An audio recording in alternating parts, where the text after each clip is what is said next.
It's time for DJ Rocky's Secret File with Jello.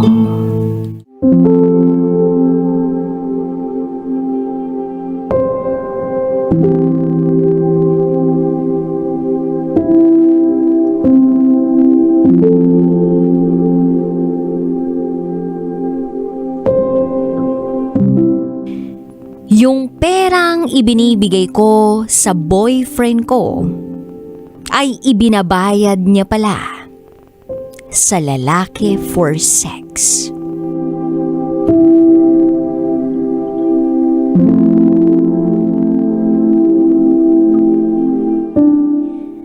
Hi DJ Rocky at DJ Jello. Lagi ko kayong pinakikinggan. At gusto ko lang magbahagi ng karanasan ko sa buhay. Itago nyo na lang ako sa pangalang Jessica. At ito, ang aking secret file.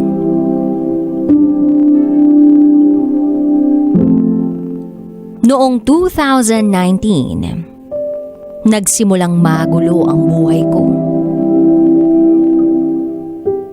Kasal ako at 6 na taon na kaming ng partner ko noon. Meron kaming problema. Napakabastos niya sa mga magulang ko. Hindi niya ito nirerespeto. At ayaw ko noon. Siguro, maswerte ako na hindi pa kami nagkakaanak. Pero malas din. Dahil hindi kami makabuo. Dahil na rin siguro sa stress ko sa asawa ko. Kaya naman sa trabaho ko nililibang ang sarili ko. Dumating ang araw ng Christmas party namin. Inilibot ko ang paningin ko. Wala man lang akong makitang kaedad ko o kahit pogi. Hanggang sa bigla na lang may tumabi sa akin. Itago natin siya sa pangalang Roger. Gwapo siya at mabango pa. Naging masaya ang table namin noon at doon na ako inasar-asar ng mga katrabaho ko. Nagbiro pa nga ako sa kanila. Sabi ko, "Nako, nakita ko na yata ang magiging kabit ko." Pero biro lang talaga yon, DJ Rocky at DJ Jello. Habang tumatagal,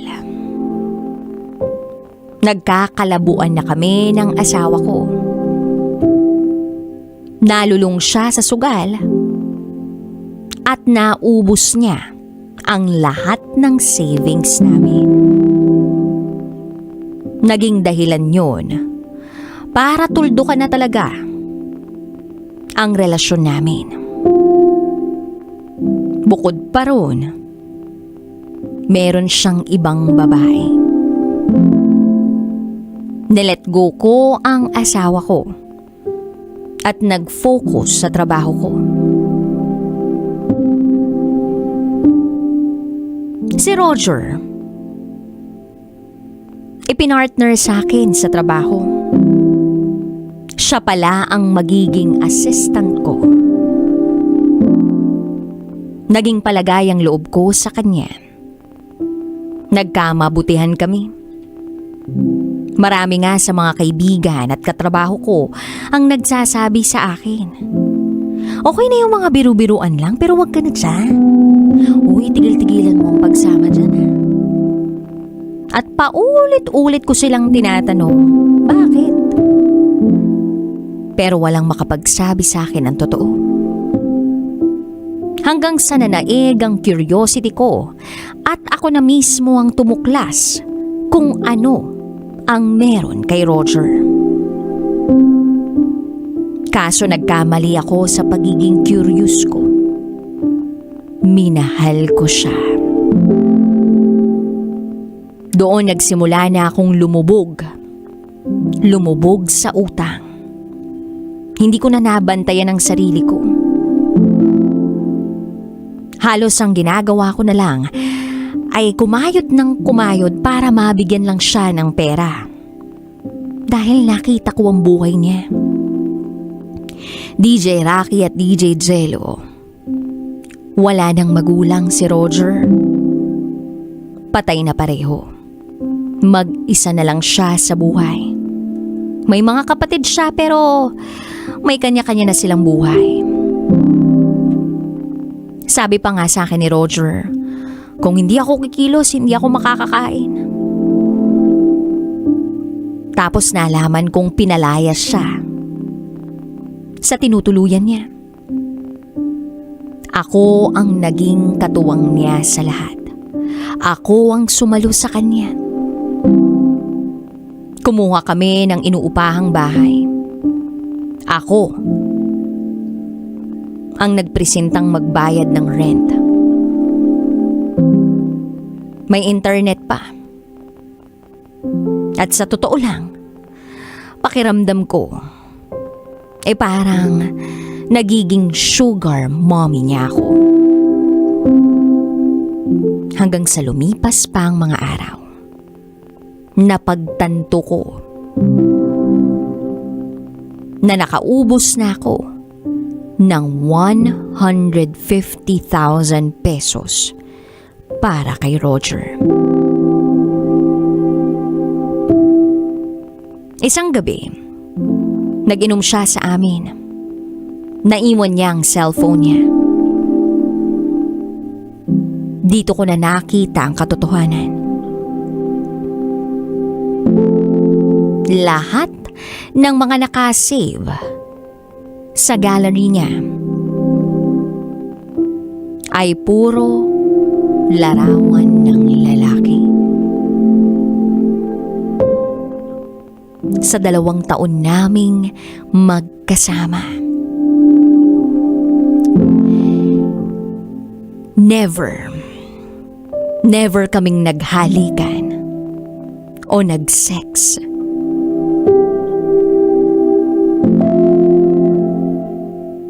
Napakasakit.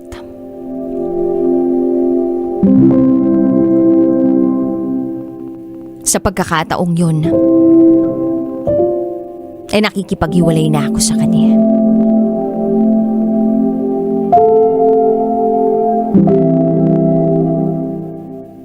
Ilang linggo ang lumipas. Tuluyan nang naghiwalay kami. Pero kahit anong pigil ko sa damdamin ko,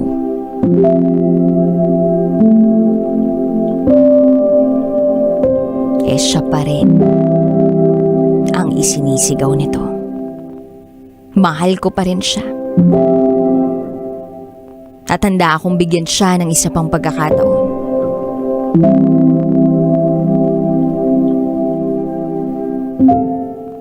Nagkabalikan kami. Kaya lang, kinabukasan, hindi na siya nagre-reply. Nagtataka na ako kung bakit. Hindi ako mapakali. Nang biglang pinuntahan ako ng kapatid niya at ng pamangkin niyang babae. Ang balita nila sa akin, nakakulong si Roger. Nadamay raw ito sa isang buy-bus operation. Napatanong ako bakit.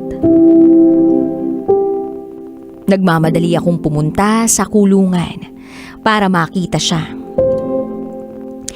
At nang makita ko siyang nakakulong, doon na ako nasaktan para sa kanya.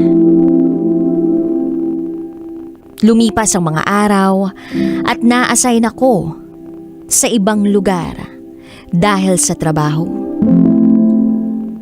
Nag-double job pa ako dahil iniisip ko kung paano ako makakaipon ng pangpiyansa para sa kanya.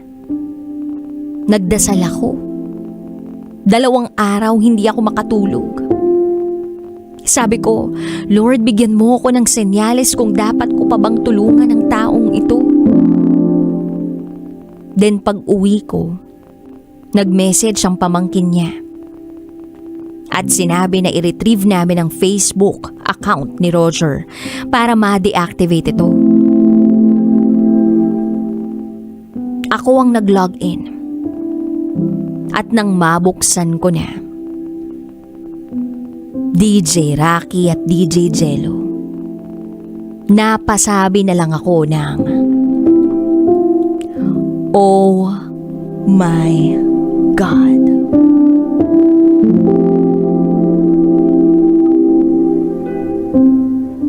DJ Rocky at DJ Jello, nalaman ko na yung mga perang ibinibigay ko kay Roger ay ginagamit pala niya para magbayad sa mga lalaki kapalit ng sex. Sobrang dami kong mensaheng nabasa, to the point na halos lumubog ako sa kinauupuan ko. Akala ko doon na matatapos ang lahat. Kinabukasan, pinuntahan ko siya sa kulungan. Sinabi kong alam ko na ang lahat. Humingi siya ng tawad sa akin. Handa raw siyang magbago para sa akin. Nahabag naman ako sa kanya. At ayoko na ring dagdagan pa ang stress niya. Dahil alam kong mahirap ang nasa loob ng kulungan. Sa katunayan, araw-araw ay dinadalhan ko pa rin siya ng pagkain at pera. Na para bang ipinapakita ko na hindi ako nasaktan sa mga nalaman ko. Oo, una, nagalit ako. Pero nalusaw ng pagmamahala ang galit na meron ako para sa kanya. And since nasa akin na ang cellphone niya, naisip kong tingnan ang mga iba pang nakasave rito. May nakita ako.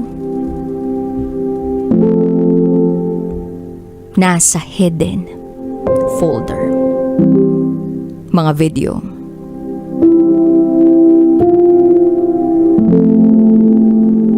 Sex videos.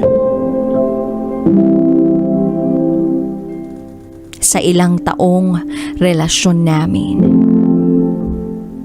nakikipagrelasyon siya sa iba't ibang lalaki at babae, sabay-sabay.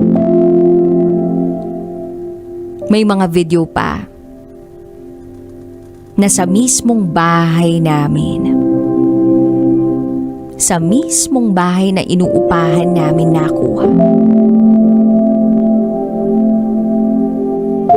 Ang pinakamasakit, never naman niyang ginawa sa akin yung mga ginawa niya sa iba.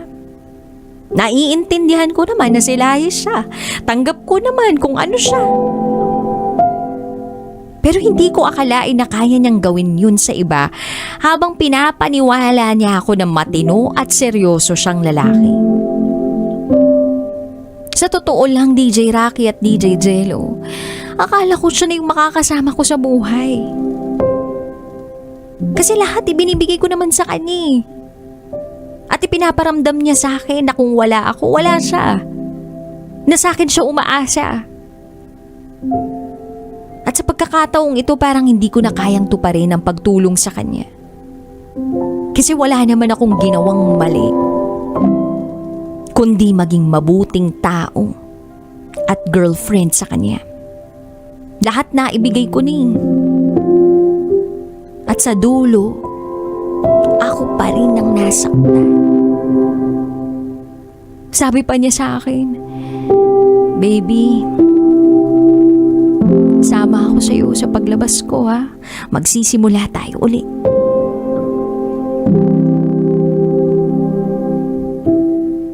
umaasa pa rin siya sa akin.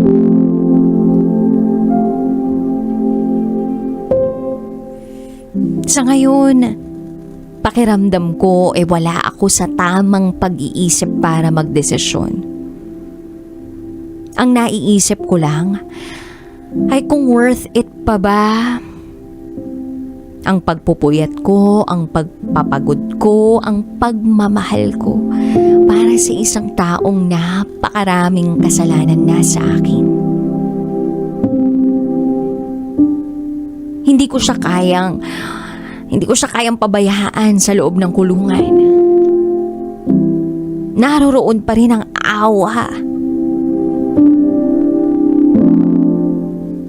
At sa pagkakataong ito, pinipili ko muna na hindi mo na siya makita at mag-focus ako sa pagtatrabaho. Kaya lang hindi pa rin ako mapalagay. Naiisip ko kung kumusta siya.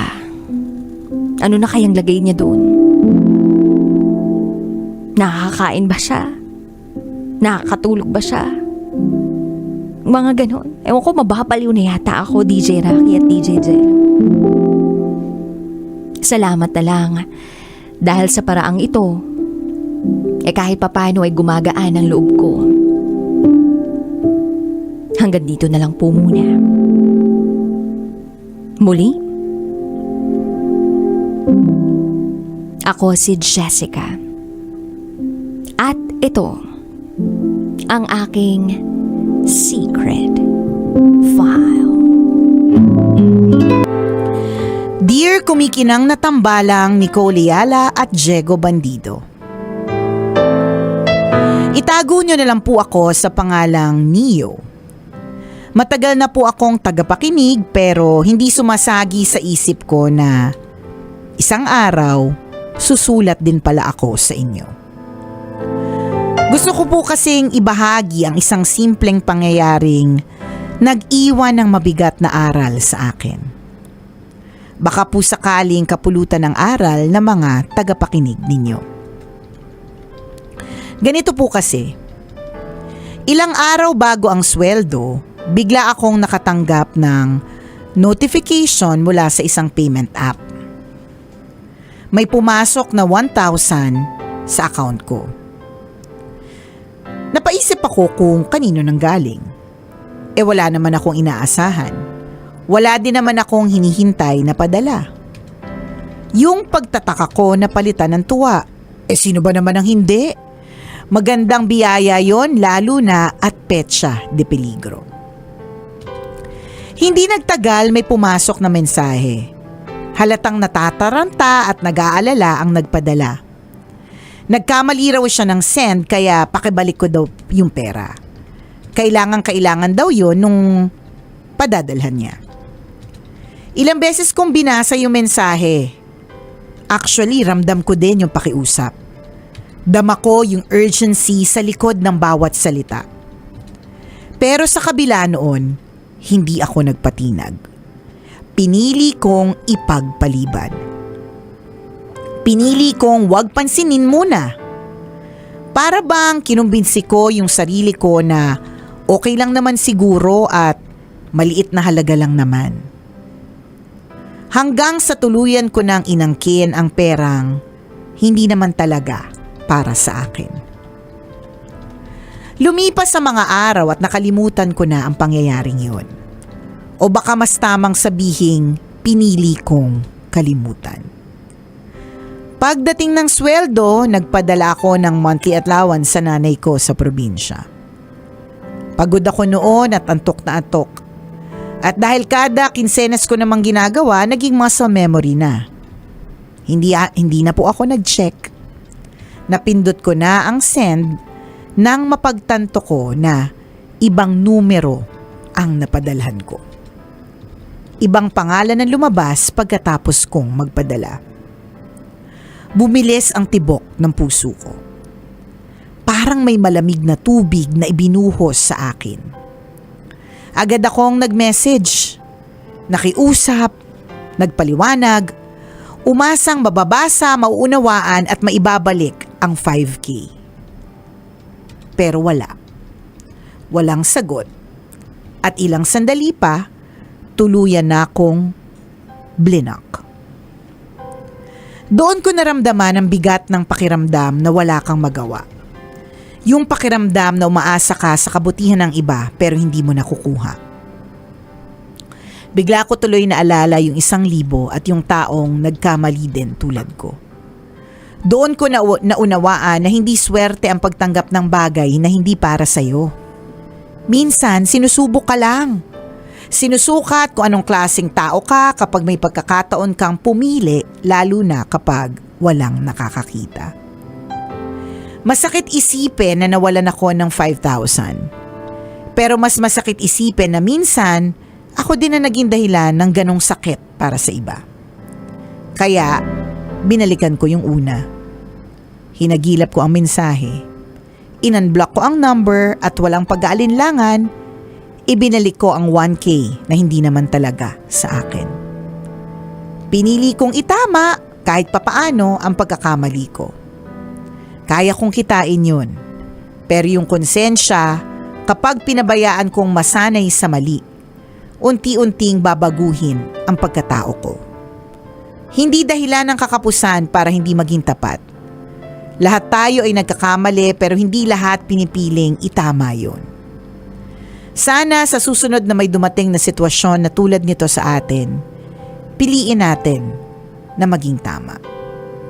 Maraming salamat po sa pagbasa ng sulat ko. Ang inyong tagapakinig,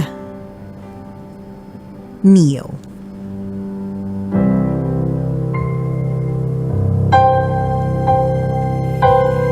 Neo! Ito nga ang kasabihan. What goes around, comes Around, diba? Life is a boomerang. Yan. Ganun talaga. Nangyayari talaga. Oo. And At masakit talaga pagbabayaran mo on a high price. Correct, oo. Literal talaga eh. 'Di ba?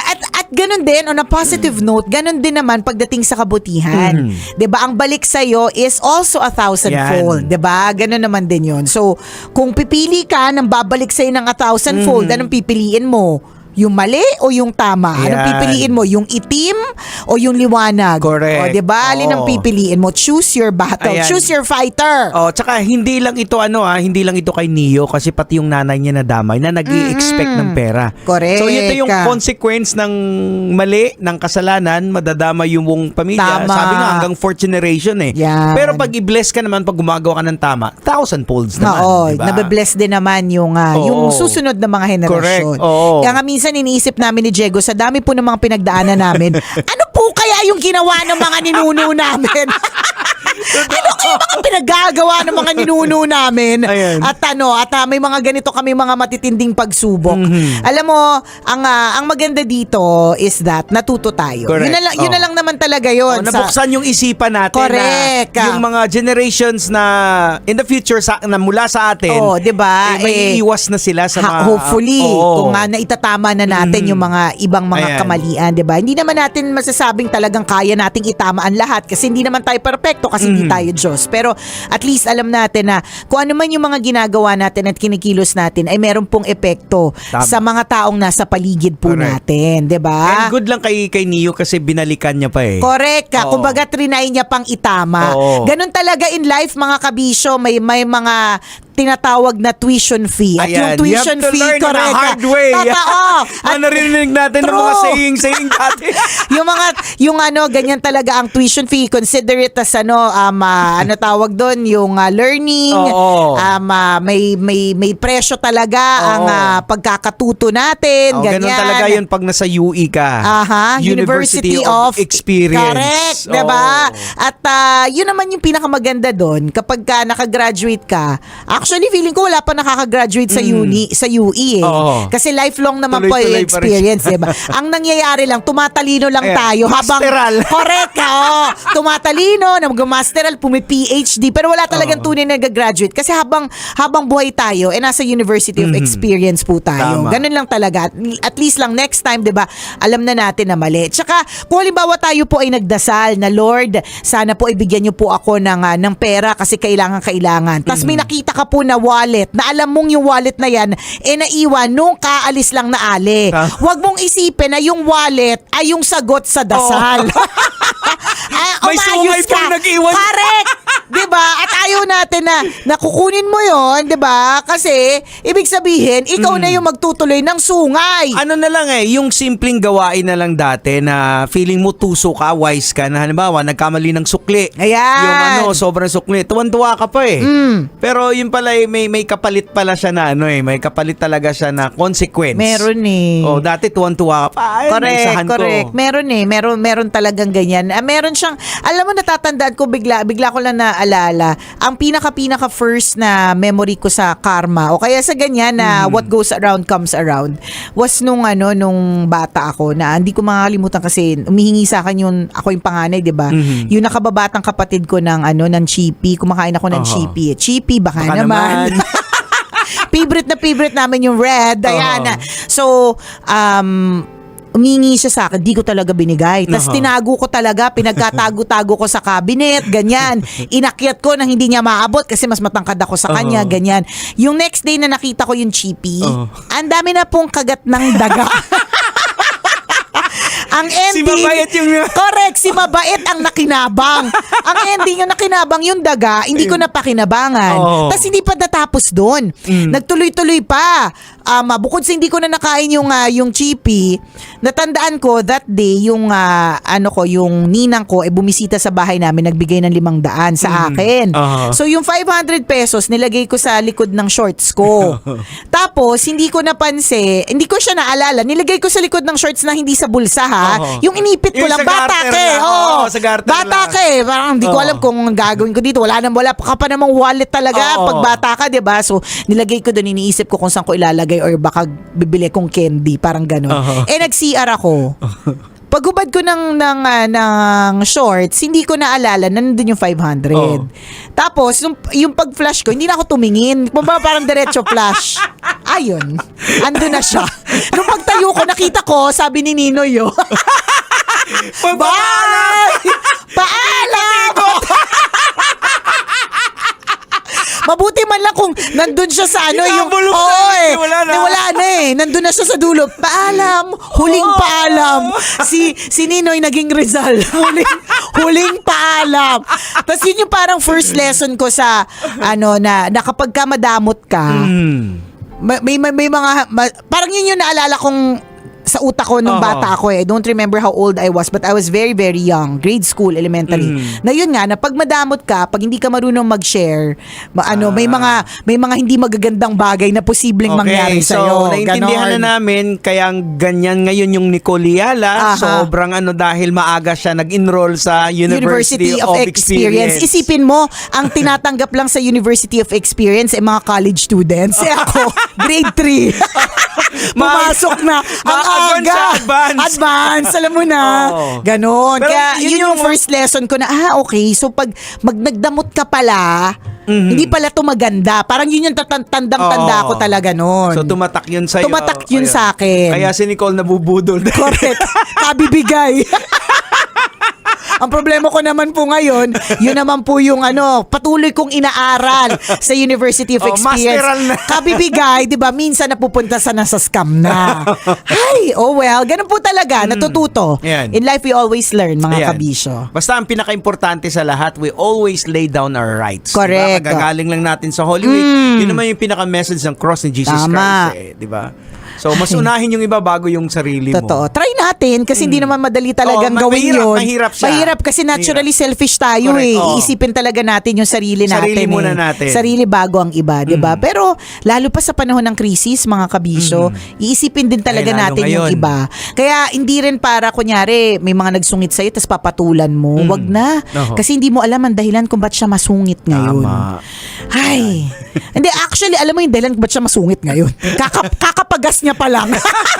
Kaya siya masungit. O siya, salamat na marami sa pagtutok, mga kabisyo. Araw ng kagitingan, mabuhay ang mga magigiting. Tama. O hanggang dito na lang muna po ang tambalang kumikinang muli. Ako pong kumikinang ulo, Diego Bandido. At akong kumikinang ina mo, Nicole Yala. Kailangan pa bang i-memorize yan? Basic! Ayun. Oh, actually yun yung pinag-usapan namin nung kamakailan lang. Sabi ko, kasi mga kasama namin sa church, sabi ko, ang pinakaano talaga dyan, dapat ilabas mo yung sarili mo pag may isang sitwasyon. Kasi kung nandyan yung sarili mo, mas uunahin mo yung karapatan mo eh. Sarili mo talaga. So sabi ko, ilabas mo muna, tapos tingnan mo kung bakit masungit siya. May context yan eh. May pinanggagalingan may dahilan. yan eh. May dahilan so bago kung ba't mo siya husgahan ganyan. yung tao, alamin mo muna kung bakit siya ganyan. Ang mahirap lang po kasi talaga, we don't come out with labels eh. Yun yung sinasabi ko lagi. Wala namang placard na nagsabi. Walang subtitle. Inabuso ako ngayong araw na ito, or naloko ko sa pera ngayong araw na ito, maging mabait ka sa akin. Wala eh. Ayan. Talagang siguro general rule lang na may dahilan ng lahat. Bakit ganyan siya umasta. So, intindihin na lang natin. So, lalo na in this time of crisis. Ayan. So, yung ganun ang gawin nating practice. Hindi siya madali hindi. So, it's a practice. Kung makasabi naman kami, kala mo ginagawa namin. So, kinakailangan mo lang mag-relearn. Yung utak mo na every time na tao, kahit masungit pa yan, tingnan mo may pinagdadaanan. Ano kayang kwento niya? Anong backstory? Oo, yan. Context, please. Oo, Ganon. context, may importante yung Oo, context. context. Anong dahilan? Para hindi tayo makapaghusga ng tao. True lalu. O siya, salamat na marami mga kabisyo. Ingat po kayo today. Bye! And now, it's time for DJ Rocky's Secret Files.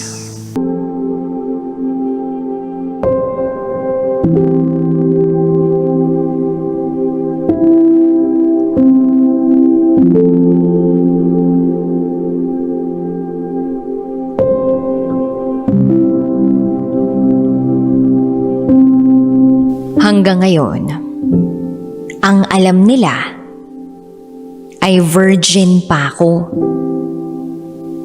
Pero ang totoo, hindi na.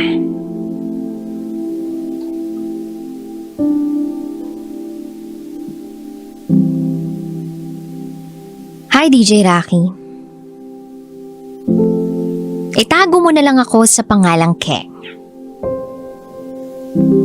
21 years old from Quezon City. Sana hindi ako mahusgahan. Kaya ako ibabahagi itong kwento ko ay para sana kapulutan ng aral. This is my secret file.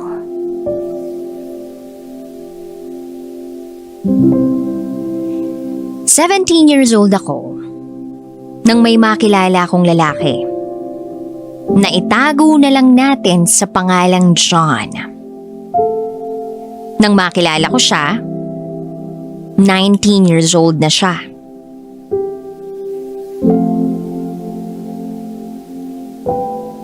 Nakilala ko siya through my best friend. Dati siyang classmate ni John. Same school din kami ni John nung araw na yun, kaya lagi ko rin na siyang nakikita tuwing kasama ko yung best friend ko. Nung una naman, wala akong pakialam sa kanya. Although, hindi maitatanggi, nagwapo siya. May tinatago ring talino, pero maloko. Kilala siya sa school dahil lagi siyang laman ng guidance. Ako, isa sa mga Girl Scouts. Maraming nagre-report sa kanya dahil sa kalokohan nila ng mga classmates niya.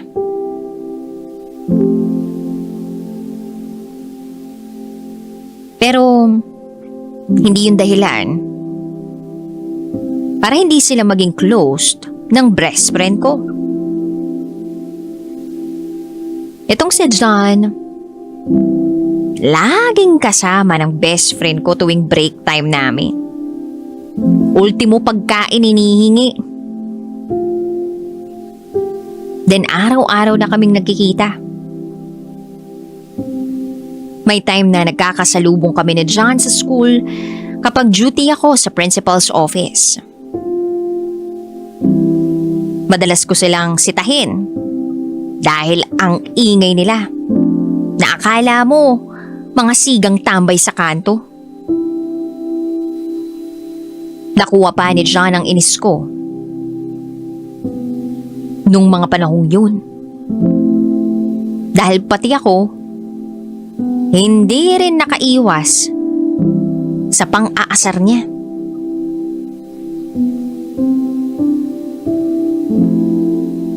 Akala mo naman close kami. Pero aaminin ko, DJ Rocky, nang dahil sa pang-aasar sa akin ni John, parang natutuwa niya ako sa kanya. Parang hindi na lang basta galit at inis ang nararamdaman ko. May kasama ng kilig. But then, alam ko sa sarili ko at sinabi ko talaga sa sarili ko na hinding-hindi ako magkakagusto sa loko-lokong yun.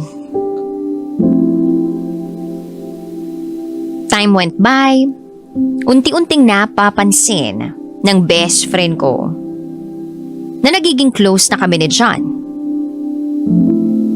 Kaya ang nangyari, inaasar na tuloy ako ng best friend ko kay John. Valentine's Day, hinding-hindi ko makakalimutan. Inad ako ni John sa social media. At laking gulat ko nang mag-message siya sa akin. Hindi ko nga alam kung dapat kong basahin lahat ng minessage niya. Pero dahil kahit papano, nagkakaroon naman na kami ng samahan, binuksan ko na lang yung mensahe niya. At ang tanong niya sa akin ay, sasali ka ba sa sayaw bukas? Tinatanong sa akin ni John kung sasayaw raw ako. Hindi. Kaya sumagot ako ng, duty ako Kaya hindi. Anong pake mo? Siyempre, kunwari lang na maldita tayo. Pero deep inside, kinikilig ako. Ayun. Chat-chat na kami. Parang kaya niyang paamuhin yung tigring ako. Ewan ko ba, DJ Rocky?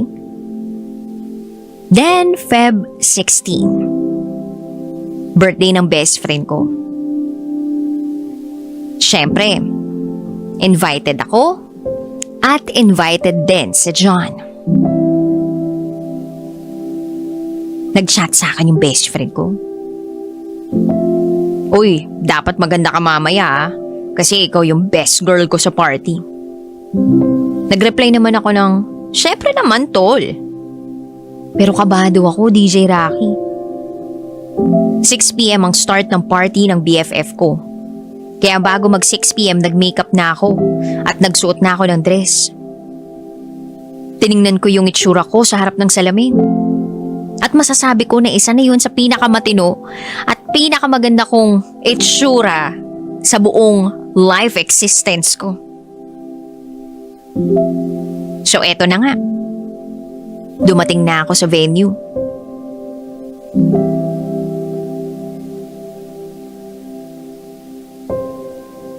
Medyo nahihiya pa ako. Pero pinagtinginan ako ng mga tao. And para bang nalock yung mga mata ko kay John. Pogi talaga si John. At sana magandahan siya sa akin. Maya-maya pa nilapitan niya na ako. Tapos inasar ako at sinabi sa akin, "Hoy pangit." Sumimangot ako. Pero deep inside, kinilig ako. Magkasama kami ni John. Kalagitnaan ng party, nakaramdam ako ng hilo. Naparami ako ng shot. Pumasok ako sa isang kwarto para magpahinga. Arkilado naman ang buong resort kaya kahit saan pwedeng matulog. Pagpasok ko sa kwarto, nakaramdam ako ng takot.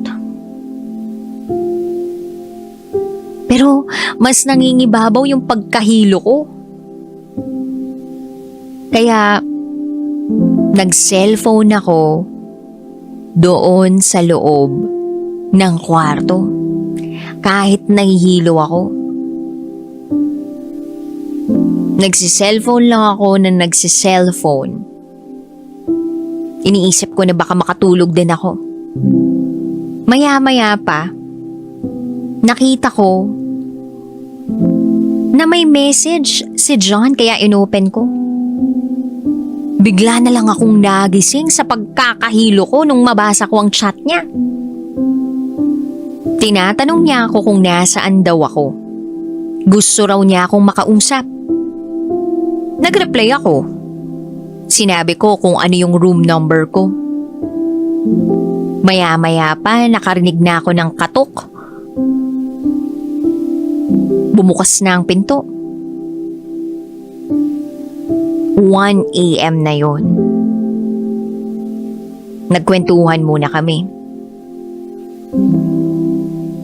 Kinumusta niya rin ako. Tapos nagkwento siya ng mga kung ano-anong kalokohan niya.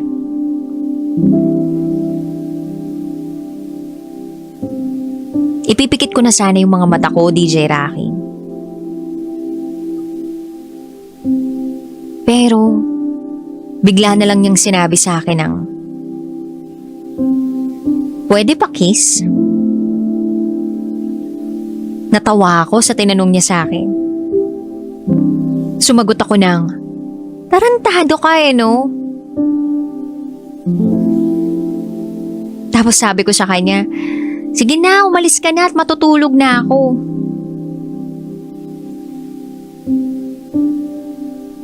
Pero, nagulat ako sa sinabi niya.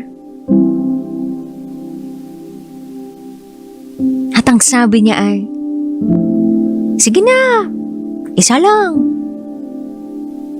DJ Rocky, noong mga oras na yun, halo-halong emosyon ang nararamdaman ko.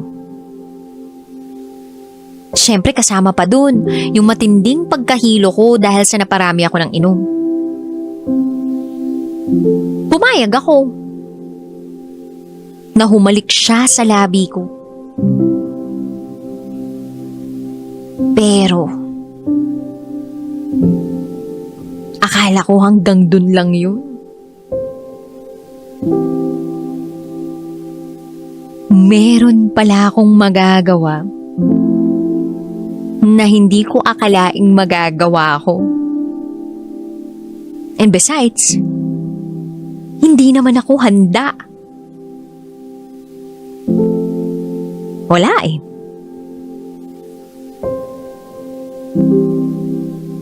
Damang-dama ko yung excitement, yung kaba, yung kilig. Kaya wala na akong nagawa. Akala ko hanggang dun lang yun. Bumitaw na ako at umastang ayokong mangyari ang gusto niya. Pero mapilit siya at sinabing, "Niwala ka, walang makakaalam nito."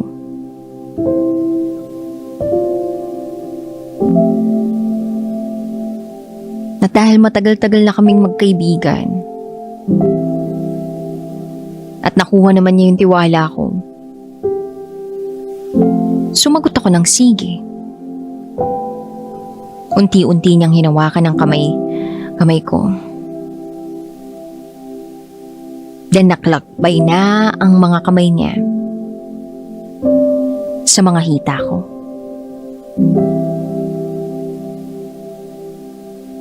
Pabilis ng pabilis ang ginawa niya.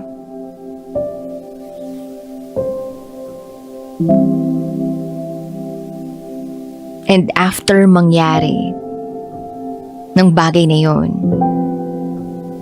and dun lang ako nahimasmasan. Nakaramdam ako ng takot. Natapos yung party. Nag-uwian na rin sila John. Pero ako, sinabay ng family ng best friend ko. At habang nasa biyahe kami, hindi ko alam kung sasabihin ko ba sa best friend ko ang nangyari. Kaya medyo tulala ako. Lutang, na para bang wala sa sarili. Hanggang sa nakarating na kami sa bahay namin.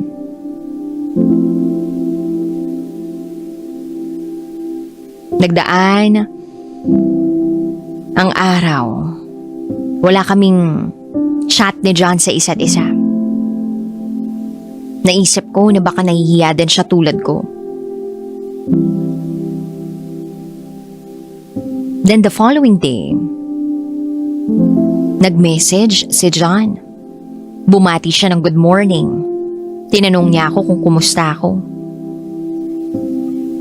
Sabi ko okay lang ako. Kahit na gustong sumigaw ng isip at puso ko na naguguluhan pa rin ako. Na nagigilty ako. Kasi bakit ko nagawa yun? Bakit namin nagawa yun? Maya-maya pa nag-message uli si John. Nangihingi ng sorry.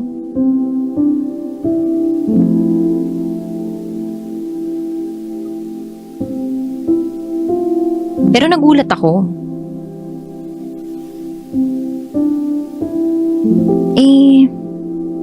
Bakit siya nangingi ng sorry?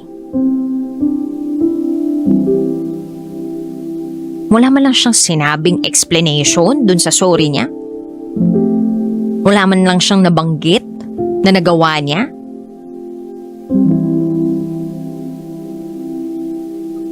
At ang sabi niya lang, sorry kasi lasing siya?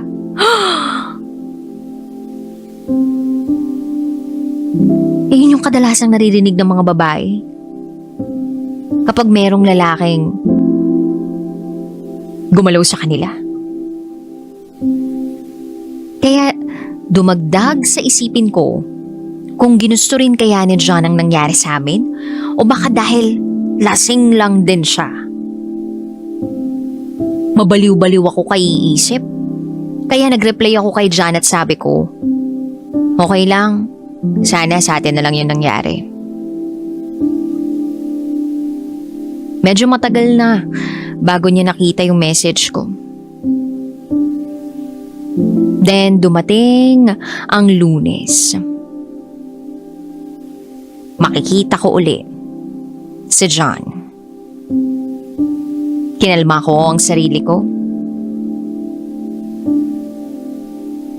Then nakita ko si John at ang mga kaklase niya. Ewan ko ba sa sarili ko kung bakit ako nakakaramdam ng hiya? Pati takot. Na baka ano ang sabihin ni John sa akin, na baka pagsabihin ni John ang nangyari sa amin sa party. Pero nagulat ako nung lumapit sa akin si John, binati niya ako ng nakangiti. Agad din ako nag-hello sa kanya. At dun ko napagtanto sa sarili ko na mahal ko na pala si John.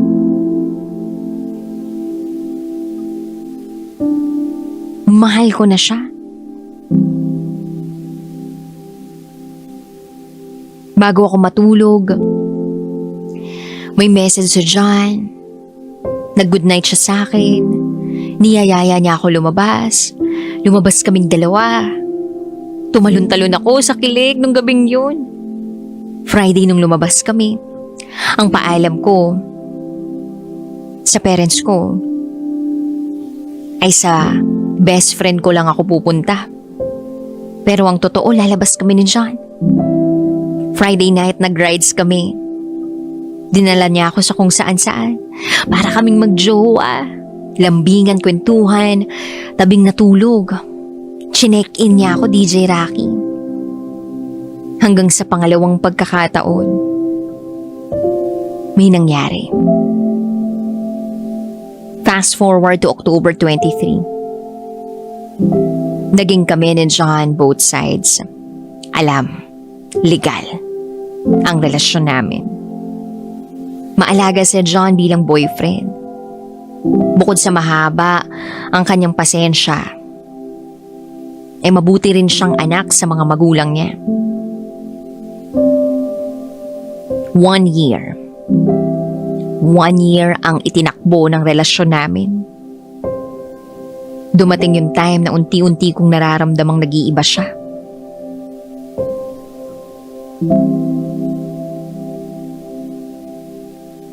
Tinanong ko siya kung ako pa rin ba o may iba na siya. At ang sagot niya sa akin, itigil na namin ang lahat. Unahin ko na lang daw yung pag-aaral. Babalikan niya raw ako pag okay na. Nangako siya sa akin, DJ Rocky, na wala siyang ibang mamahalin habang nag-aaral kaming dalawa. Nagdesisyon akong pumayag sa gusto niya dahil totoo naman na dahil sa relasyon namin, medyo nalilihis kami ng focus. Nawawalan kami ng focus. Kasi lagi kaming laman ng rides. Nag-hotel kami. Kaya kahit masakit sa akin, tinanggap ko yun.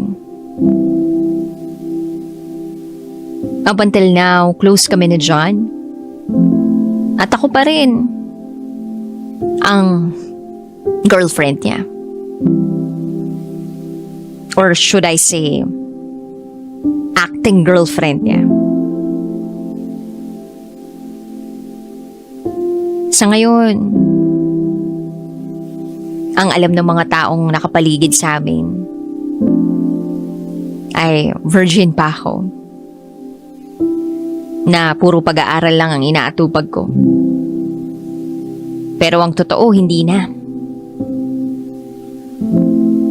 Sa mura kong edad, naisuko ko ang sarili ko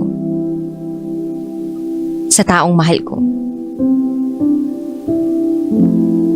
Sana balang araw ay maging kami na ni John. Sa tamang pagkakataon, sa tamang sitwasyon, at sa tamang oras. Sana hindi magbago ang pangako niya. Sana matupad niya yun. At itutuloy ko ang buhay ko. Umaasa na lahat ng yun ay mangyayari. Hanggang dito na lang po, DJ Rocky. Muli, ako si Keng. At ito, ang aking secret file. And now, it's time for DJ Rocky's Secret Files.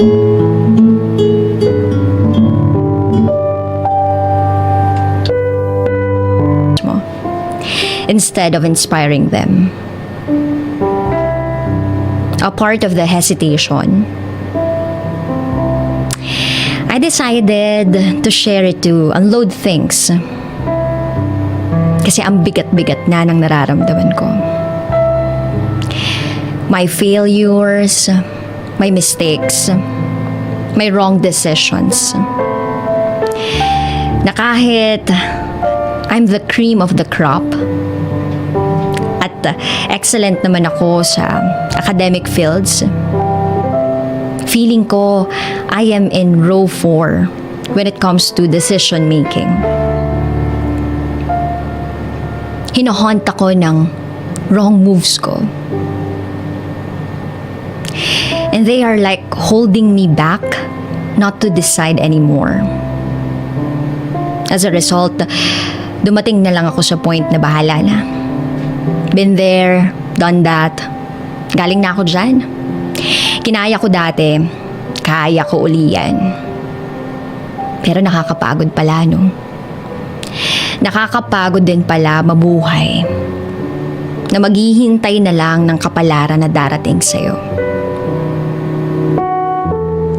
Bata pa lang ako, namulat na ako sa malaking responsibilidad sa buhay. I was born and raised from a poor family in the province. My parents got married at a very early age, 19 years old and 16 years old. Galing sila sa parehong hindi mayamang pamilya. Kaya as expected, naging struggle ang buhay namin. Isang kahig, isang tuka. Yan yung given scenario sa amin. Karpenterong tatay at plain housewife na. And luckily, naging successful naman ako.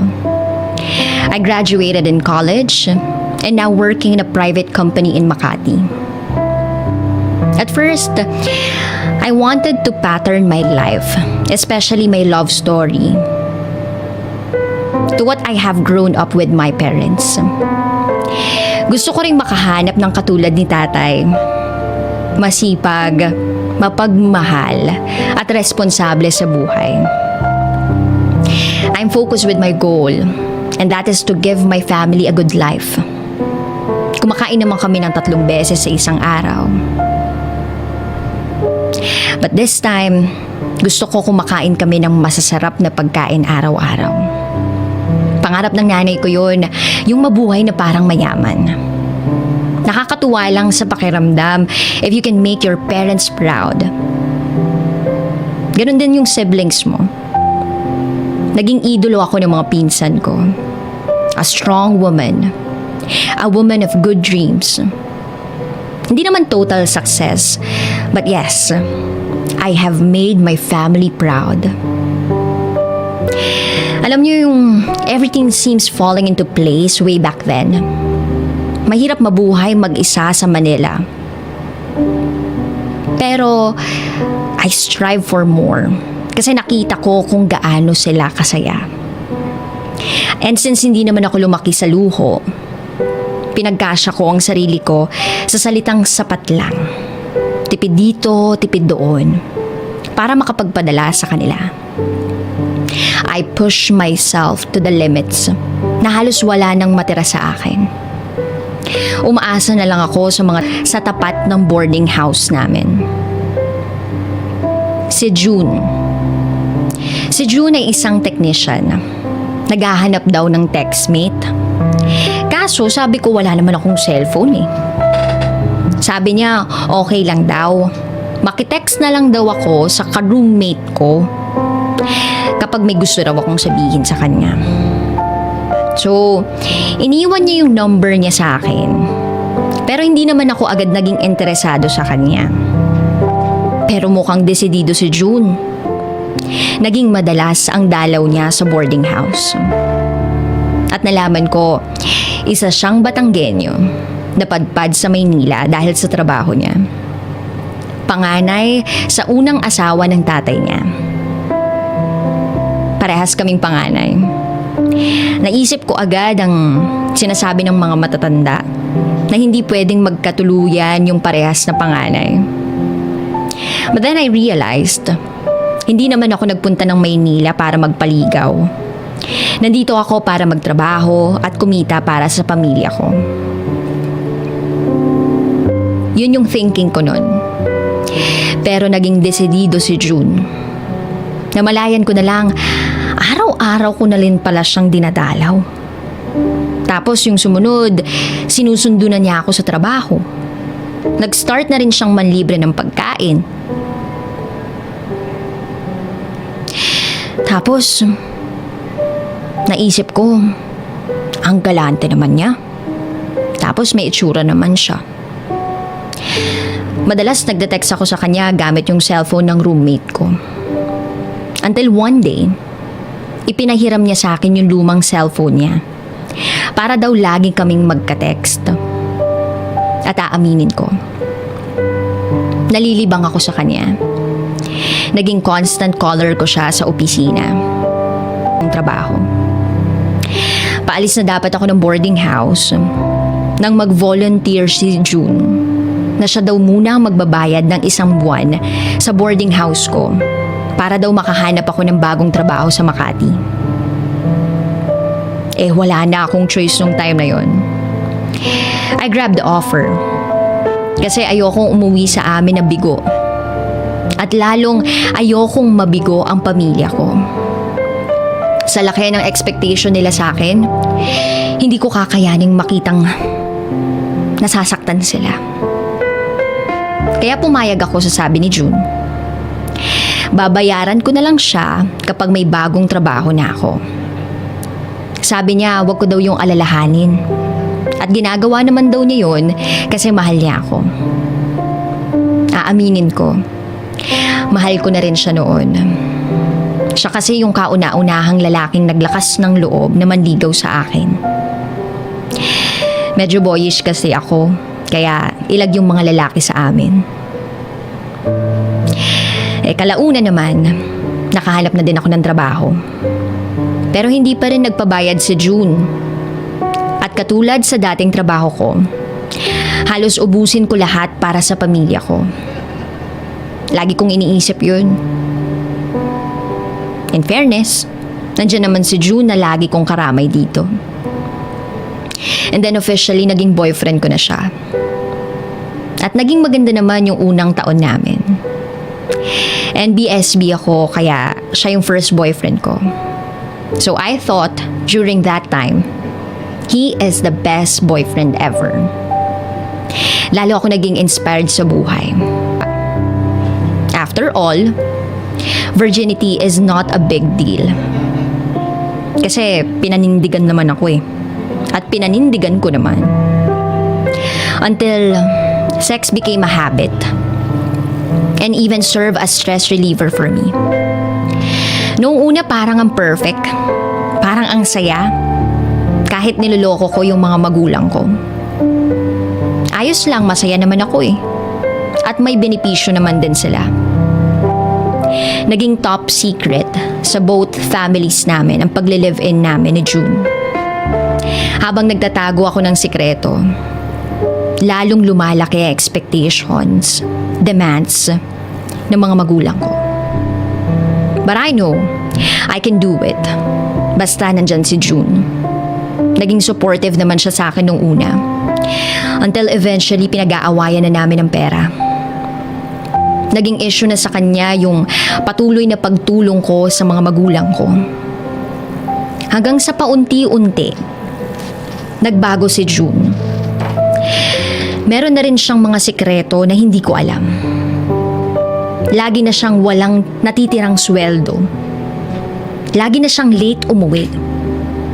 Lagi na kami nag-aaway. Alam mo yung pakiramdam na mahal ko siya pero hindi na ako masaya. But I have to embrace the situation. Manindigan sa magulang ko na isa akong mabuting anak. At nung panahon na yun, alam kong hindi ko magagawa yun kung hindi ko kasama si June. And then, things get worse. Ilang ulit siyang natatanggal sa trabaho. Grounds falsification of DTR. Hindi siya pumapasok pero meron siyang login. Naging busy ako masyado sa work ko kaya hindi ko na na-check kung saan siya pumupunta kapag hindi siya pumapasok. At isa lang ang dasal ko noon. Sana wala siyang babae. At sana hindi siya nang bababae. Sana hindi third party. Sabi ko kahit ano na lang, wag lang na may iba siya. So I tried to investigate sa mga katrabaho niya, sa mga kumpare niya, sa mga nakakakilala sa kanya. And there, nalaman ko, sugal ang kinalolokohan niya. Yes, naging sugarol siya. Kaya kung ano-ano na lang yung nagiging dahilan niya pag tinatanong ko siya tungkol sa pera. At dahil hindi naman babae ang dahilan, pinatawad ko siya. At naniwala ako sa pangako niya na magbabago siya. Alam mo yung pakiramdam na ang sakit lang sa pride, na ang isang valedictorian nakapagtapos out of scholarship dahil sa katalinuhan ay isang bobo pagdating sa pagmamahal. Hindi ko alam kung dahil sa pagmamahal ko sa magulang ko at hindi ko kayang tumayo kung wala si June, o dahil sa pagmamahal ko kay June kaya ako pinanindigan yung naging kapalaran ko. Sobrang sakit na yung dami ng tiwala sa sarili na naipon ko, natapon lang dahil sa isang maling desisyon ko. Pero dahil alam ko na wala na akong choice, I started to pity myself. Lagi na lang ba akong walang choice? Ipinanganak ba talaga ako na walang choice sa buhay? And then there, naging sex addict ako. Naging escape ko ang sex. I feel loved every time we do it. Nakakalimutan ko ang sakit. Nakakalimutan ko ang failures. Yung pakiramdam na parang mahal ka niya pag ginagawa niyo yun. But it got even worse nung mabuntis niya ako. Hindi pa ako handa. Problema ko na si June, dadagdag pa ito. Masyadong mahina si June para sandalan. Wala siyang tibay na maaasahan. Lahat ng major decisions ako ang gumagawa. Kaya naman, nang sabihin ko sa kanya na ipa-abort na lang namin ang bata, hindi siya tumanggi. Hindi siya tumanggi nang sabihin kong ipapa-abort ko ang bata. At siya pa mismo ang naghanap ng paraan para gawin namin yun. After the successful abortion, back to normal ang buhay ko. Nabawasan ang takot pero nadagdagan ng lungkot. Ang lungkot ng buhay ko, ang laki ng kasalanan ko. Binahabangungot pa ako. Hindi ko kinakaya yung stress. Naging war freak ako. Sinasaktan ko si June. Sinisisi ko siya sa lahat ng maling desisyon ko sa buhay. Sinumbat-sumbatan ko siya kung paano niya sinasakripisyo yung mga bagay-bagay sa buhay. Hindi ko alam kung dahil mahal niya ako or wala lang din siyang choice sa buhay kaya tinanggap na lang niya lahat. Lahat ng galit ko, inis ko, lahat ng kabiguan ko. Hindi niya ako iniwan. He promised a good life. At unti-unti, nagtiwala uli ako sa kanya. Pero, hindi katulad nung una. Hindi naman sinayang ni June yung chance na ibinigay ko sa kanya. Hanggang sa nabuntis ako ulit. Nagbago siya nung malaman niyang magkakaanak na kami. We decided to fix things. We decided to fix all the wrong things we've done. Umuwi kami sa amin, dala ang anak namin. At pinilit kaming magpakasal ng mga magulang ko. Sa kabila ng hesitation ko dahil alam ko na ang buhay kasama siya, pumayag na rin ako. Kasi yun yung gusto ng parents ko. As I always aimed, gusto ko laging masaya yung pamilya ko. No matter what it takes. To cut the story short, nagpakasal kami, nagkaanak uli. We have 2 kids. Akala ko tuloy-tuloy na yung pagbabago ni June, but I was wrong. Maliban sa sugal, naging addict siya sa droga. The worst part of the story is hindi alam ng mga magulang ko na ganun ang asawa ko. Ang alam lang nila, mabait siya. But I never told them about that dark side of him. Kasi nga matalino ako, as they always know. Kaya I have to prove them always that my choice is always the best choice. Pero napagod din ako. Yung pagod mo sa buhay na hindi mo pwedeng idaing sa pamilya mo kasi ikaw lang yung sandalan nila. Hindi ka pwedeng maging mahina, hindi ka pwedeng sumuko agad. Ang sakit-sakit, but I managed to get an anesthesia para hindi ko ito masyadong maramdaman. Nilibang ko yung sarili ko sa trabaho, sa bagong kakilala, sa textmates, sa chatmates. Pero alam ko naman yung limits ko. Kasi alam ko may asawa na ako. At ayaw ko nang dagdagan pa ng mga maling desisyon ko. Scapegoat ko yung mga textmate ko, classmate, chatmate, new friends. I have survived and able to save our marriage for almost 8 years. Hanggang sa dumating yung kinatatakutan kong mangyari. Since uso na yung social media, nakiuso na rin ako. May nag-add sa akin sa FB. Girlfriend daw ng asawa ko. At doon na ako tuluyang bumigay. Noon ko lang naisip kung ano ang dapat ko nang ginawa ng matagal na panahon na. Ang sukuan si June. Ang sakit-sakit pero pinilit kong hindi umiyak. Hindi ko ininda yung sakit kasi nagkaroon ako ng anesthesia. Yes. Yun lang yung alam ko na kailangan kong takbuhan nung time na yun. Para hindi tuluyang gumiba at madurog yung pagkatao ko. Yung mga pangarap para sa akin ng pamilya ko. Pangarap ko para sa mga anak ko. Kailangan kong maging matatag. At yung anesthesia na tinutukoy ko ay itago na lang natin sa pangalang Jeff. Siya yung nandoon nung time na pabagsak na ako. Yung panahon na tuluyan ka nang bumitaw sa taong kinakapitan at pinaglalaban ng 10 taon. Yung taong akala mo kaya mong hawakan habang buhay. Hindi ko na hiningi yung paliwanag ni June, basta para sa akin tapos na kami at wala na akong pakialam sa kanya. Bahala na yung Diyos sa kanya. Hindi ko na siya asawa pero ama pa rin siya ng mga anak namin. At hindi ko pwedeng ipagdamot yun. Sa tulong ng anesthesia ko, nagpatuloy ako sa buhay. With or without June. Pinagpatuloy ko yung pangarap ko. Ako lahat yung nagtaguyod ng pangarap ko. Hindi ko rin siya naging karamay.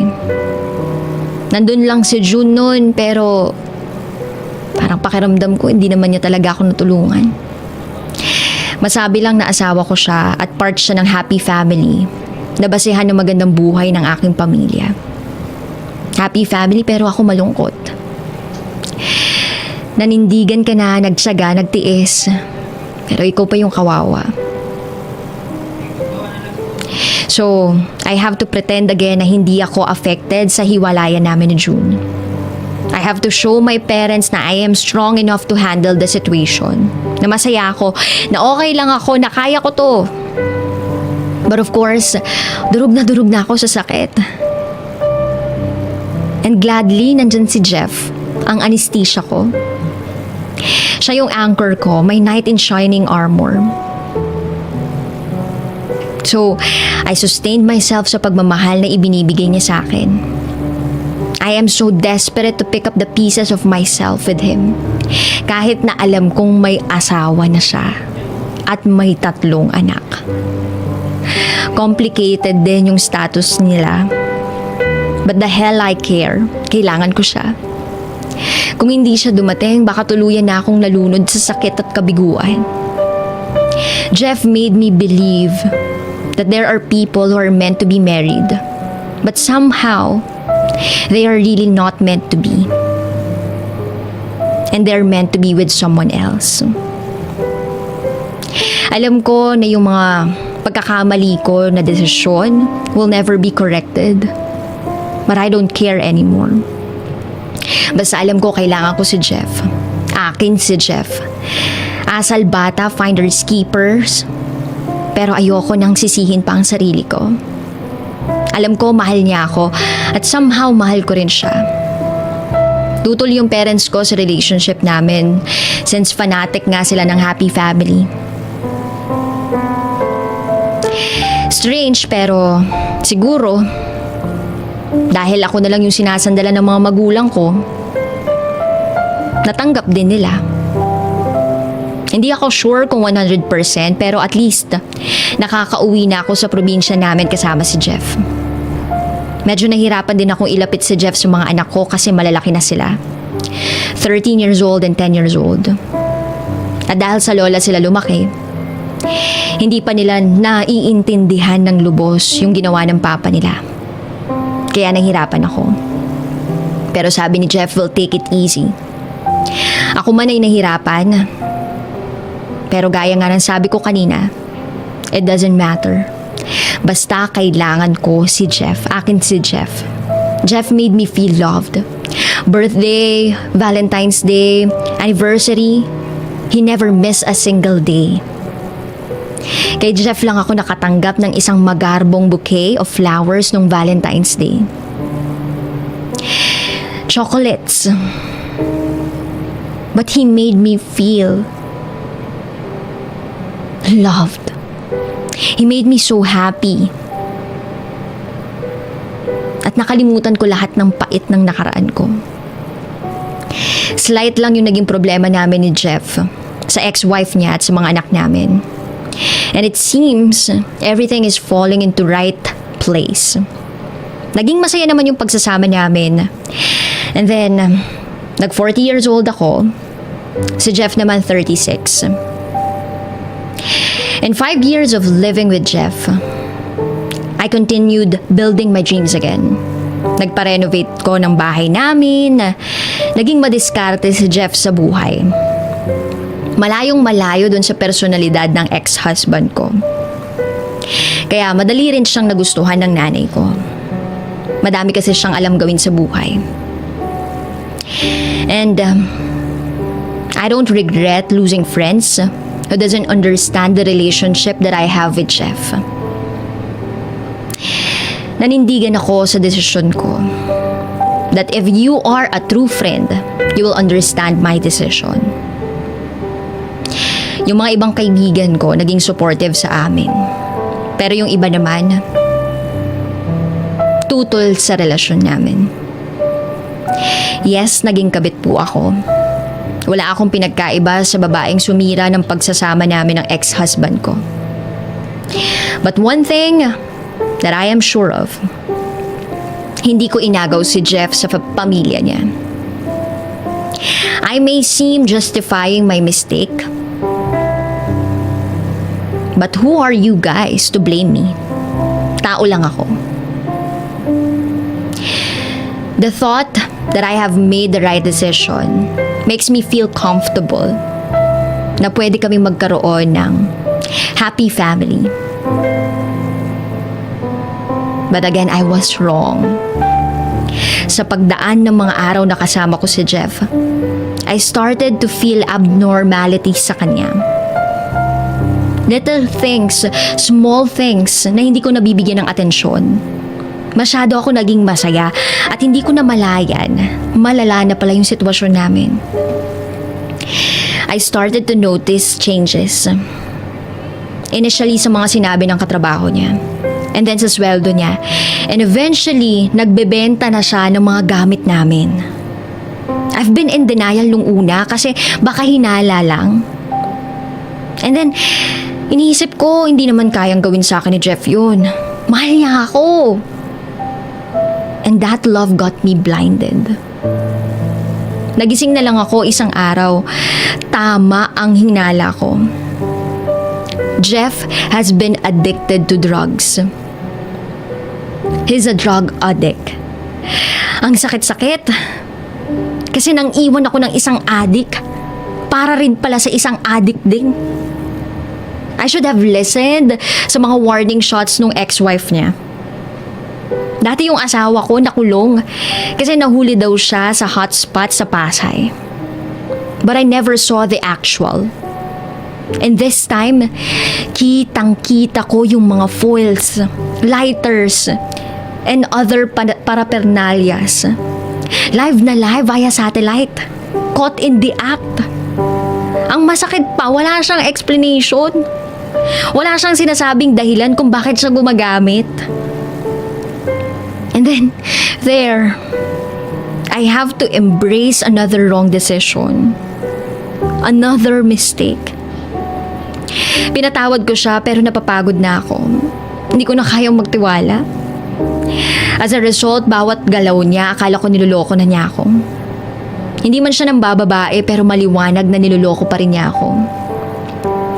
Sa ngayon, kasama ko pa rin sa bahay si Jeff. Pero may kasama ng takot. Takot na kung ano yung susunod na mawawala sa bahay. Takot na ako kung ano yung susunod na pwedeng magawa niya dahil sa bisyo niya. At kung tatanungin mo ko kung mahal ko pa siya, hindi ko na alam. Siya yung anesthesia ko, parte na siya ng buhay ko. At hindi ko alam kung anong klaseng sakit yung mararamdaman ko kapag nawala siya sa akin. Kung kailan ko siya balak nang tanggalin sa buhay ko, hindi ko pa alam. Natatakot na ako na baka pag nawala ng anesthesia, cancer na pala itong sakit na dinaraanan ko o pinagdaraanan ko. At isa na lang ang sigurado sa akin ngayon. Ang kailangan kong mabuhay para sa kinabukasan ng mga anak ko at para sa mga magulang ko. At kahit gaanong kalaking sakripisyo titiisin ko para sa kanila. Life is short. I want to be really happy. Pero wala akong idea kung paano. Siguro marami sa inyo manghuhusga sa akin sa mga maling desisyon ko sa buhay. Pero hopefully you will understand. And in life, we usually give all the love to our family, to the people that we love. And then, we will realize that nothing is left for ourselves. And we started to yearn for it and beg for others to love us back. Kaya ang payo ko rin sa inyo, love yourself more. So the more you love yourself, the more you can love others. Do not deprive yourself from the love that you truly deserve. Tulungan niyo po ako. Maraming salamat po.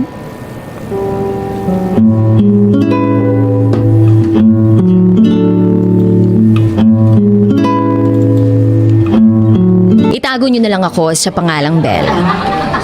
May asawa at isang anak. Sa tinagal-tagal ng pakikinig ko sa programa mo, ngayon ko lang nagawang isulat ito. Ito ang aking secret file. Schoolmate kami dati ng asawa ko. Mas matanda siya sa akin ng 1 taon. Naging kami after graduation nung college. And then, nagkaroon kami ng chance na magkausap through Facebook noong graduate na siya at habang nagtatrabaho na siya. Sa mga pagkakataong yun, ako ay graduating pa lang. We became friends and eventually became lovers. Aaminin ko, playgirl ako dati. He was my 4th boyfriend.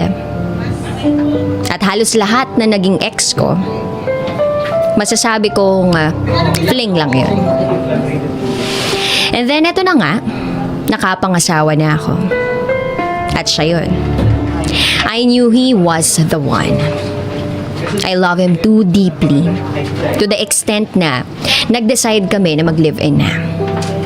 It happened a year after I graduated. Nakahanap din naman ako ng work. So, we live as if we were husband and wife. Nagplano na kami ng future together. Sobrang saya, wala na akong mahihiling pa. Year 2014, we decided na magpakasal na kasi mag-a-abroad siya. Ang plano namin, magpakasal na para madali akong makasunod sa kanya. Maybe after 6 months, susunod na ako sa kanya. That was our plan. But then, nabuntis ako. So yung plan namin ay na-postpone. And we agreed na after a year na lang ako susunod kapag nakapanganak na ako. And then, okay na. Kahit ako mag-isa, kahit nalulungkot ako at naghahanap ng kalinga ng asawa ko, tiniis ko. We need to sacrifice. Kahit LDR kami, we managed to survive He ended our relationship. Yung parang gusto ko nang sumuko. Pero dapat lumaban ako. Parang gumuho yung mundo ko. Yung pangarap na sabay naming binuo. Nawasak. Para akong mababaliw sa sobrang sakit. Tinanong ko siya kung bakit. Anong problema? Sabihin mo nagbibiro ka lang. Hindi mo magagawa sa akin yan. Nangako ka, di ba? Nangako tayo, paano na yung anak natin? Paano na tayo? Paano na ako? Hanggang sa tuloy-tuloy ang pag-agos ng luha ko. Ang sabi niya, napagod na daw siya sa kakaaway ko. Napakaselosa ko daw. Demanding. Napapagod na daw siya sa akin. At ang pinakamasakit, hindi na daw niya ako mahal. Paano nangyari yun? 2 weeks ago, nung nanganak ako, alam ko mahal niya pa rin ako. Tumawag pa siya at sinabi niyang mahal na mahal niya ako. In 2 weeks, mawawala ba agad yun? Ipinaglaban ko yun. Sabi ko, pregnancy hormones yun. Magbabago ako. Hindi ko na siya aawayin, bibigyan ko na siya ng time sa sarili niya, basta wag niya lang kaming iwan ng anak ko. Hindi naman daw niya iiwan yung anak namin. Mahal na mahal daw niya ito. Pero yung sa amin daw, wala na. So yun, tinapos niyang lahat. Itinapon niya na lang basta ang mga pangarap namin at ang pamilya at naniniwala ako na kaya lang siya nakipaghiwalay ay dahil magkalayo kami. Na hindi niya talaga ginusto yun. Patutunayan ko na mahal ko pa din siya. At mararamdaman niya yung pagmamahal kong yun. At papatunayan ko din na mahal pa din niya ako. Doon ako umuwi sa kanila nung andito siya. Nagkakasama kami. Naging okay na kami na parang walang nangyari, pero isang araw, hiniram ko yung external hard drive niya. Dinala ko sa office kasi may mga naka-download siya doon na movie. Ikakopy ko lang. Tapos bigla siyang nag-message kung nasa akin daw ba yung external drive niya. Sabi ko oo. Bigla siyang nagalit. Bakit ko daw dinala? Tinanong niya kung nabuksan ko na daw. Sabi ko hindi pa. At binalaan niya ako na wag ko daw bubuksan yung external drive niya. Doon ako na-curious. Dali-dali kong in-install at binrowse ang laman. Nagpunta ako sa pictures. At doon na ako napamura. Put talaga. Pictures niya kasama ang babae. Mga trips nila kung saan-saang lugar. Sweet photos, naka-holding hands, magkaakbay, magkayakap, at magkahalikan pa. Para akong mahihimatay sa office. Nagpunta ako sa CR. Sobrang sikip ng dibdib ko. Parang sasabog. Hindi ko maipaliwanag yung nararamdaman ko. Chinat ko yung babae.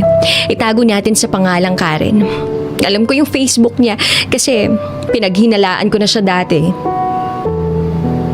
Sinabi ko sa kanya na alam ko na lahat. Nagsorry siya. Hindi daw niya gustong makasira ng pamilya. Hindi daw niya alam na may asawa na yung asawa ko. Sinubukan daw niyang makipaghiwalay pero ayaw daw nung asawa ko. Nagmamakaawa daw sa kanya. Nalaman lang daw niya na may asawa nung 4 months na sila. And that was the month kung kailan nakipaghiwalay sa akin ang asawa ko. Meaning, nung buntis pa ako, niloloko na niya ako. Madami pa siyang sinabi na kung ano-ano pero wala akong pakialam. Iniisip ko na kung paano ko siya sisirain tulad ng pagsira niya sa pamilya ko. Nag-undertime ako para makauwi. Naabutan ko siya nasa kwarto. Nilalaro yung anak namin. Kinuha ko yung anak namin, binigay ko sa biyanan ko. Tapos, inihagis ko sa mister ko yung external. Kaya pala siya nakipaghiwalay ay dahil may iba na siya. Hindi pala totoo na dahil sa akin. Dahil sa pang-aaway ko at napagod na siya sa kakaintindi sa akin. Noon sinisisi ko yung sarili ko. Akala ko, ako ang may problema. Ako ang nagkulang. Yun pala, hindi lang siya nakontento. Pumasok sa isip ko noon na baka nga may iba na siya. Kaya bigla siyang nagkaganon.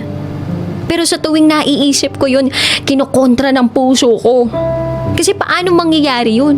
Hindi ko naman naramdaman na nagbago siya. Na nagbago lang siya, nakipaghiwalay siya sa akin noon, pero hindi ko naramdaman na may iba. Pinatawas ko pa nga siya Sabi ng albularyo, may babae nga daw. Pero hindi pa rin ako naniwala. Kahit nagkaroon na ako ng hint. Kasi yung babaeng yun finalo ko sa IG once.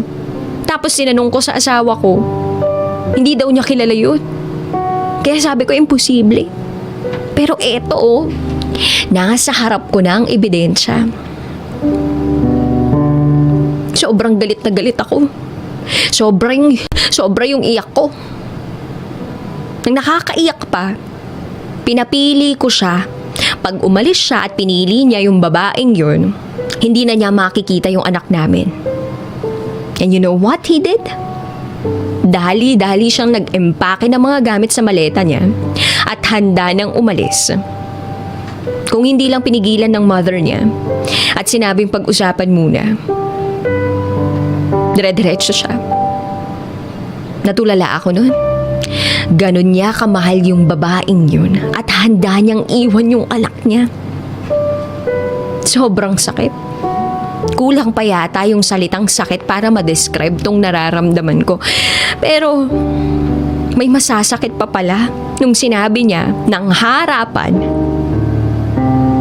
sa mga magulang niya na hindi na daw niya ako mahal. Hindi ko na nga yan mahal. Those were his exact words. Yan, pertaining to me na para bang isang taong hindi naging bahagi ng buhay niya. Umalis na ako. Nagpunta ako ng simbahan. Doon ko iniyak ang lahat. Lahat ng sakit na nararamdaman ko. Hanggang sa matuyo yung luha ko, andun lang ako. Gusto ko silang kasuhan, total may ebidensya ako. Pero hindi ko ginawa kasi ayoko ng gulo. Gusto ko ding ipahiya yung babae, pero hindi ko rin ginawa kasi hindi ako ganong klaseng tao. Pagkatapos nun sa kanila, dun pa rin ako sa bahay nila umuwi. Tanga walang pride sa sarili. At ang mas nakakatanga pa dun, tinanggap ko yung setup namin. Na alam ko na meron siyang babae. Hindi ko sila papakialaman. At tatanggapin ko na lang na maging magkaibigan na lang kami alang-alang sa anak namin. Tapos may nangyari sa amin isang beses. Tanga, diba? Pero pagkatapos niyang makaraos, sabay dampot ang cellphone at sinachat na niya yung babae niya. Yung parang ako yung naging kabit, naging parausan. Nagpunta ako sa banyo at nagiiyak na naman ako. Ang baba ng tingin ko sa sarili ko. Ako yung asawa pero kung ituring ako, para akong kabit. Lumipas ang mga araw na ganun. Ganun yung takbo ng buhay namin. Hanggang sa nakabalik na siya sa ibang bansa. At sa piling ng babae niya. Naisip ko noon wala na talagang pag-asa. Ako na lang pala talaga yung natitirang kumakapit pa. Several months after he left, may nakilala akong lalaki. Alam niya na may asawa ako. Alam niya rin na may anak ako. Ganon din naman siya, may asawa at anak. Pero separated na sila nung asawa niya. Nagchat-chat kami sa isa't isa. Sabi niya, crush daw niya ako nung college.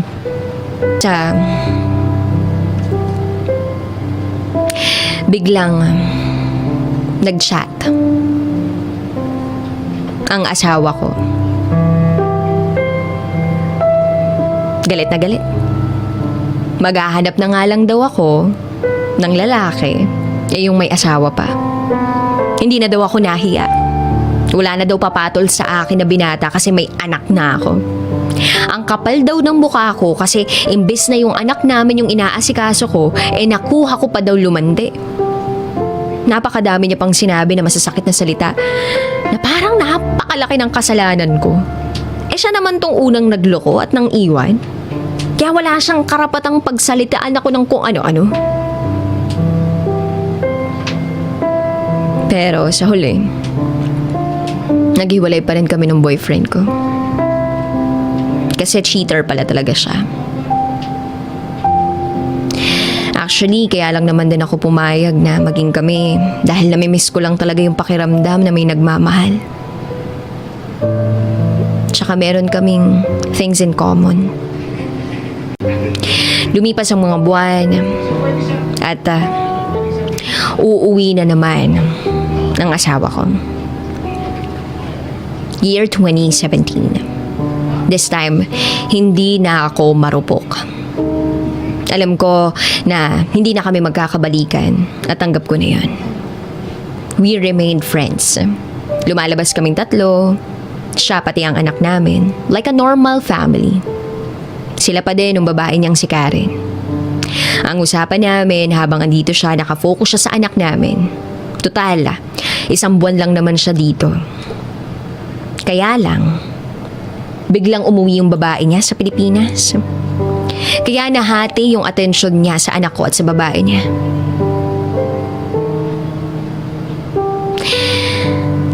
Lumipas ulit ang ilang buwan. May mga sumubok ulit na mandigaw sa akin. May mga asawa, merong mga binata. Pero parang nagkaroon na ako ng trust issues. Iniisip ko na lahat ng magiging malapit sa akin ay sasaktan din ako. So I guarded my heart. Nalaman ko na naghiwalay na sila ng asawa ko. Si Karen, siya kayong asawa ko. Hindi ko na alam ang dahilan kung bakit. Paano ko nalaman? Sinabi ng asawa ko. Alam kong nagsasabi siya ng totoo kasi napapadalas yung chat niya sa akin.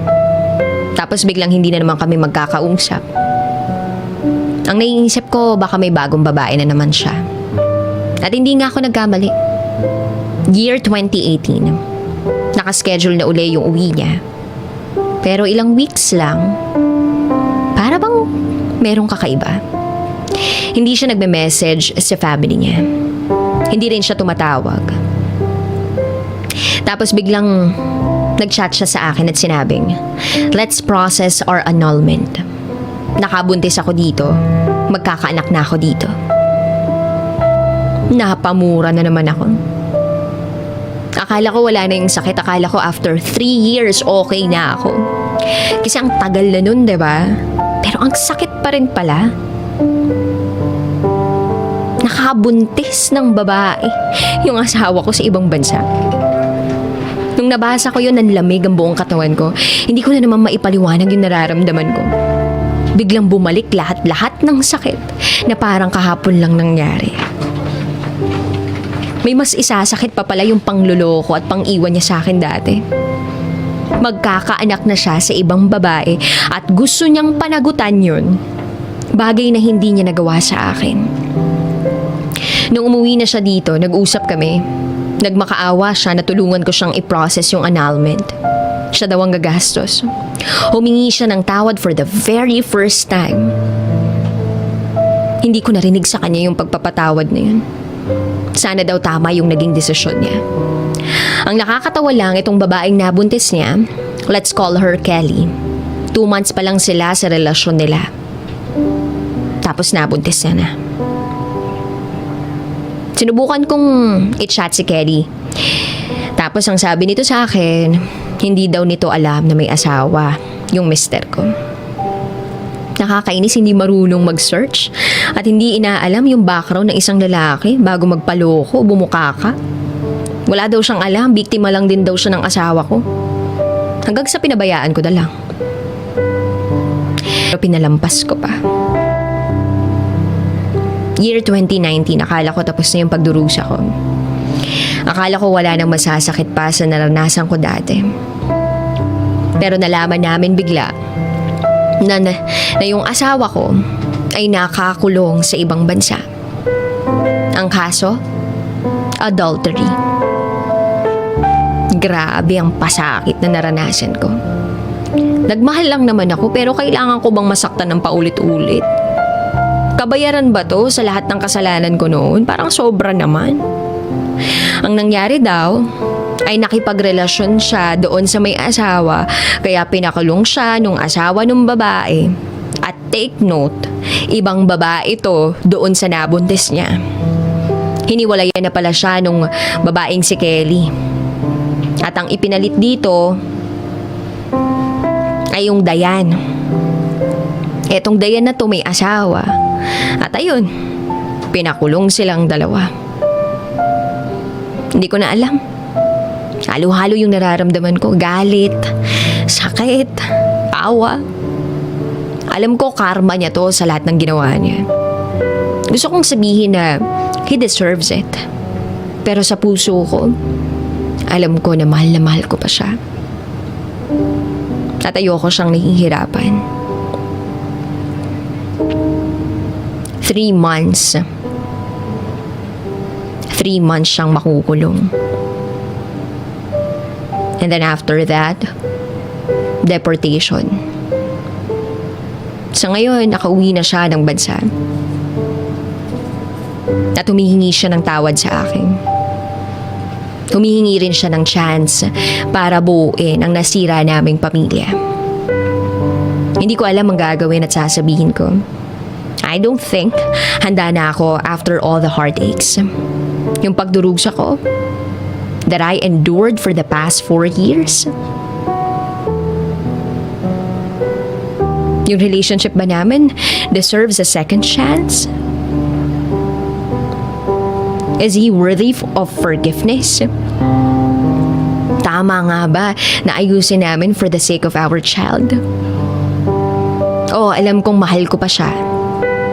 Pero tama pa ba?